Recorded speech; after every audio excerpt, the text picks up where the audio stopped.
Corrado Construction is a third-generation company. The Corrado organization started over 70 years ago by the current president and owner, Joey Corrado, started with his grandfather. He was a big proponent of doing things right the first time.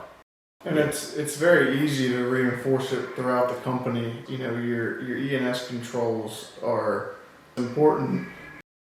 Being proactive on the jobs. To us, it demonstrates that the work that we put in, you know, whether it's office, field, anybody associated with the company contributes, and we try to meet or exceed those expectations. We're not perfect, but we try, and you know, if something's not right, we will make it right. And we're excited about being in Sussex County, working in Sussex County, and we're so happy to get this award.